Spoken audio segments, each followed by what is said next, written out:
श्री शिवाय नमस्तुभ्याम हर हर महादेव।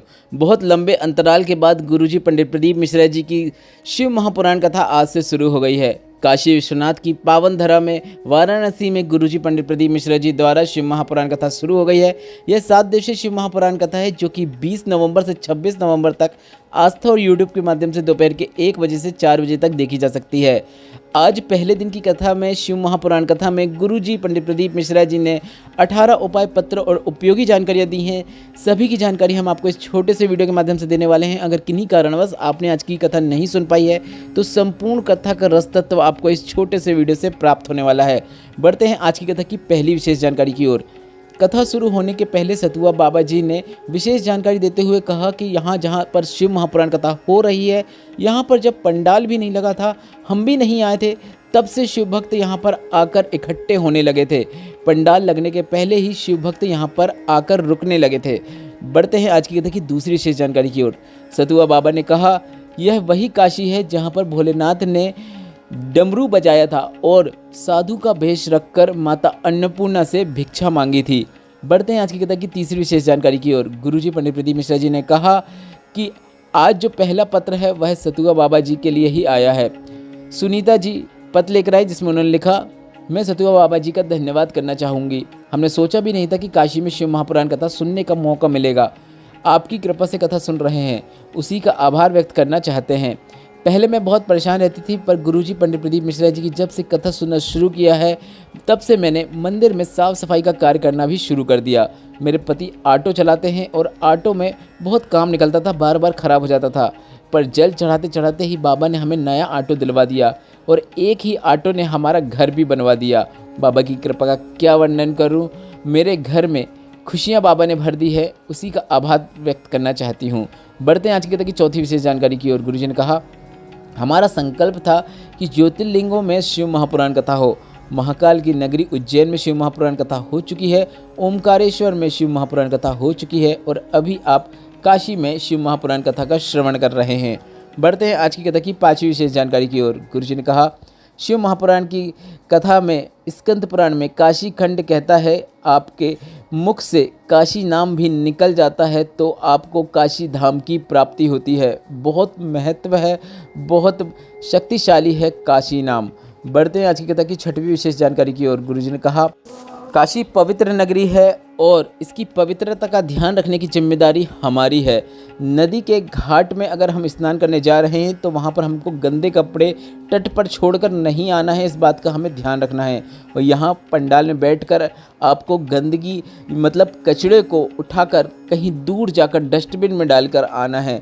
रोज़ कथा होने के बाद आपको एक जिम्मेदारी लेना है कि आसपास जितने भी बिस्कुट के पैकेट हैं, पानी के पाउच हैं या फिर जो भी कागज़ या अन्य सामग्री पड़ी हुई है उसे उठाकर आपको एक तरफ रख देना है। बढ़ते हैं आज की कथा की सातवीं विशेष जानकारी की ओर। गुरुजी ने कहा, काशी में आकर अगर हम कुछ नहीं कर सकते हैं फिर भी हमें 2 चीज़ें अवश्य करना चाहिए।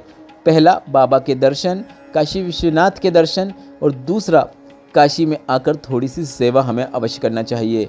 बढ़ते हैं आज की कथा की 8वीं विशेष जानकारी की ओर। सुनीता ठाकुर जी झारखंड से पत्र लेकर आए जिसमें उन्होंने लिखा, एक लोटे जल और बेलपत्र का वर्णन करना चाहूँगी। मेरे चेस्ट में गठान हुई, डॉक्टर ने जांच करके बताया कि 4th स्टेज का कैंसर हो गया है। डॉक्टर ने घर ले जाने को कह दिया और कहा कि अब कुछ नहीं किया जा सकता, सिर्फ 6 महीने का ही शरीर बचा हुआ है। गुरुजी आप कहते हैं कि दुनिया में ऐसी कोई समस्या नहीं जिस समस्या का हल एक लोटा जल ना हो। मैंने बाबा पर 1 लोटा जल चढ़ाना शुरू किया। सीहोर से रुद्राक्ष बुलवाकर रोज़ रुद्राक्ष वाला जल शिवलिंग पर अर्पित करती, थोड़ा सा प्राप्त करके उसका आचमन कर लेती। कुछ दिनों बाद दोबारा डॉक्टर के पास बच्चों ने मुझे जांच के लिए लेकर गए जिसमें पता चला कि कैंसर नहीं है। उसी का आभार व्यक्त करने हम कथा पंडाल में आए हैं। बढ़ते हैं आज की कथा की 9वीं विशेष जानकारी की ओर। कीर्ति मिश्रा जी पत्र लेकर आए जिसमें उन्होंने लिखा, स्नातक पास होने के बाद सरकारी नौकरी का प्रयास कर रही थी पर मेरी कहीं पर भी नौकरी नहीं लग रही थी। कुछ नंबरों से रह जाती थी, चयन नहीं हो पाता था। मेरी माँ ने आपकी कथा के बारे में बताया और भोलेनाथ के मंदिर में जाकर 1 लोटा जल चढ़ाने को कहा। बाबा के मंदिर में साफ़ सफाई करने को कहा। मैंने मेहनत 4 गुना अधिक की, बाबा के मंदिर में साफ़ सफाई का कार्य किया। बाबा ने मुझे सरकारी नौकरी दिलवा दी है, उसी का आभार व्यक्त करने हम कथा पंडाल में आए हैं। बढ़ते हैं आज की कथा की 10वीं विशेष जानकारी की ओर। गुरुजी ने कहा, रामचरितमानस में तुलसीदास जी ने सबसे पहले कहा है कि शंकर विश्वास रूप है और जिसने शंकर का विश्वास कर लिया शंकर उसका हो गया। बढ़ते हैं आज की कथा की 11वीं विशेष जानकारी की ओर। गुरुजी ने कहा, अगर आपकी ज़िंदगी बहुत कष्ट में चल रही हो, जीवन में बहुत परेशानियां चल रही हो, तो आपके घर के नज़दीक में जो भी शिवालय है वहां पर जाकर आपको एक लोटा जल शिवलिंग पे अर्पित करना शुरू कर देना है। मंदिर में साफ़ सफाई का कार्य करना शुरू कर देना है। बाबा ज़रूर सुनेगा, क्योंकि उसके द्वार की चाकरी कभी भी खाली नहीं जाती है। बढ़ते हैं आज की कथा की 12वीं विशेष जानकारी की ओर। गुरुजी ने कहा, बुखार उतारने की गोली आती है, बीपी उतारने की गोली आती है, शुगर उतारने की गोली आती है, पर अहंकार उतारने की गोली नहीं आती है। बढ़ते हैं आज की कथा की 13वीं विशेष जानकारी की ओर। गुरुजी ने कहा, मुंह में अनाज जाने के बाद अनाज में अगर कंकड़ आता है और जीवन में अगर संकट आता है तो उसे और कोई नहीं निकाल सकता, उसे निकालना आपको ही होता है। बढ़ते हैं आज की कथा की 14वीं विशेष जानकारी की ओर। गुरुजी ने कहा, तस्वीर में सब साथ नज़र आते हैं, पर जब तकदीर विपरीत हो जाती है तो कोई साथ नहीं देता है, यह निश्चितता है। जितना भी तस्वीर में आपको जितने लोग नज़र आ रहे हैं वह साथ में नज़र आ रहे हैं, पर तकदीर बदलते ही वही लोग आपके साथ नज़र नहीं आएंगे।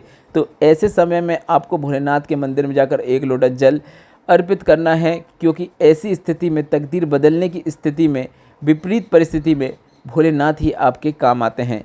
बढ़ते हैं आज की कथा की 15वीं विशेष जानकारी की ओर। गुरुजी पंडित प्रदीप मिश्रा जी की इस काशी शिव महापुराण कथा के बाद अगली शिव महापुराण कथा 1 से 7 दिसंबर तक होगी, जो कि सिरपुर महाराष्ट्र में होगी। इसके बाद 3 दिवसीय शिव महापुराण कथा 9, 10, 11 दिसंबर को होगी, जो कि त्रिवेणी शिव महापुराण कथा होगी, जो कि भारत से बाहर दुबई में होगी। इसके बाद दिसंबर माह की अगली शिव पुराण कथा 16 से 22 दिसंबर 2024 तक मेरठ में होगी। बढ़ते हैं आज की कथा की 16वीं विशेष जानकारी की ओर। गुरुजी ने कहा, शिव महापुराण की कथा कहती है, शंकर भगवान को जल चढ़ाने जाओ तो गणेश भगवान, कार्तिकेय भगवान, नंदी, माता पार्वती की जो प्रतिमाएं मंदिर में रहती हैं उनमें अलग से आपको जल चढ़ाने की आवश्यकता नहीं है, क्योंकि शिवलिंग में ही गणेश भगवान, कार्तिकेय, माता अशोक सुंदरी, माता पार्वती, 64 योगिनियों के साथ साथ संपूर्ण शिव परिवार का स्थान होता है। और जब जल शिवलिंग से नीचे गिरकर आगे बढ़ता है तो वह भी 33 कोटि देवी देवताओं का स्थान होता है, अर्थात सिर्फ शिवलिंग पर जल चढ़ाने से सभी को जल प्राप्त हो जाता है। बढ़ते हैं आज की कथा की 17वीं विशेष जानकारी की ओर। गुरुजी ने कहा, स्कंद पुराण के काशी खंड में आपको वर्णन मिलता है कि आप कोई व्रत रखो, कोई सा भी व्रत हो, कोई से भी भगवान का व्रत हो, पर उस व्रत का फल आपको कोई भी देवता शिव जी की आज्ञा के बिना नहीं दे सकते। शंकर भगवान कहेंगे तभी आपको आपके द्वारा किए हुए व्रत का फल प्राप्त होता है। बढ़ते हैं आज की कथा की 18वीं विशेष जानकारी की ओर।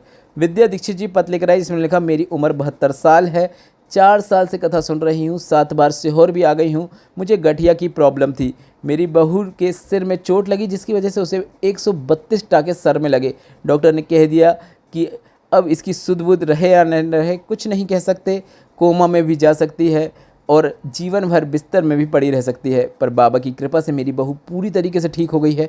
उसी का आभार व्यक्त करने हम कथा पंडाल में आए हैं। बढ़ते हैं आज की कथा की अंतिम जानकारी की ओर। एक विशेष उपाय की जानकारी देते हुए गुरुजी ने कहा, कितने ही वर्ष हो गए हों, संतान सुख नहीं है, डॉक्टर के पास तो जाना ही, डॉक्टर को अपना कार्य करने देना है, पर आपको भोलेनाथ पर विश्वास रखते हुए, एक विशेष नाम लेते हुए भोलेनाथ का एक सरल और आसान उपाय करना है। गुरुजी ने कहा, रजोधर्म के 7वें दिन पति पत्नी साथ में जाकर सफ़ेद आंकड़े की जड़ को लाएं और भोलेनाथ के मंदिर में जाकर शिवलिंग के ऊपर से तुम्रुकेश्वर महादेव का नाम लेते हुए 21 बार घुमा लें और घुमाने के बाद नंदी के पास बैठकर या खड़े होकर लाल धागे का उपयोग करते हुए पत्नी को, मतलब जिसे संतान नहीं है, उसे अपने कमर में उस सफ़ेद आंकड़े की जड़ को धारण कर लेना है। गुरुजी ने कहा, संतान की प्राप्ति होती है, यह निश्चितता है। गुरुजी पंडित प्रदीप मिश्रा जी का इस शिव महापुराण कथा में बताए गए उपायों से संबंधित और आज की कथा से संबंधित कोई आपके मन में प्रश्न हो तो वे प्रश्न आप कमेंट बॉक्स के जरिए पूछ सकते हैं। मेरे द्वारा दी गई जानकारी अगर आपको थोड़ी सी भी उपयोगी लगी हो, आज की कथा से आपको आनंद की प्राप्ति हुई हो, तो इस वीडियो को लाइक करके कमेंट बॉक्स में हर हर महादेव अवश्य टाइप करें। हमने व्हाट्सएप चैनल बनाया है, जिसमें हम आपको रोजाना की तिथियों की जानकारी के साथ साथ अन्य उपयोगी जानकारियाँ आप तक पहुँचाते हैं, जो कि बिल्कुल फ्री है। व्हाट्सएप चैनल की लिंक भी आपको कमेंट बॉक्स में मिल जाएगी, जिसमें टच करके आप हमें व्हाट्सएप में फॉलो कर सकते हैं। श्री शिवाय नमस्तुभ्यम, हर हर महादेव।